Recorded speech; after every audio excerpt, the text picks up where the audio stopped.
What's your favorite book or movie about technology and why? Star Wars, because everything I wanted to play with was in that movie. And it, I think, has also presented a very good framework about the fact that at the end of the day, technology just supports what people do, and whether they're doing it for good or bad. And so the technology itself really becomes an instrument of the people who are actually applying and using it. From a book vantage point, it was Heidegger's philosophy of technology, where he actually talks about the definition of technology and its Greek origins, techne logos, the conversation of technique, which I think also underlines that as well.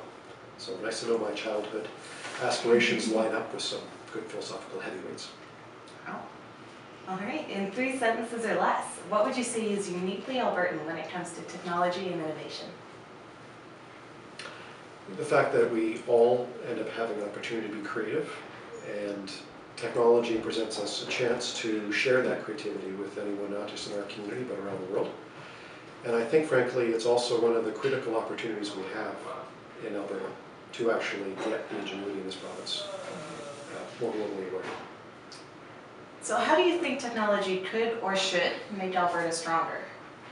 Well, picking up my last point, I think in terms of making Alberta stronger, it allows us to shift the emphasis from the value of the oil that we sit on and the agricultural land we cultivate to the ingenuity of the people who do those jobs, and now a variety of other jobs because of technology.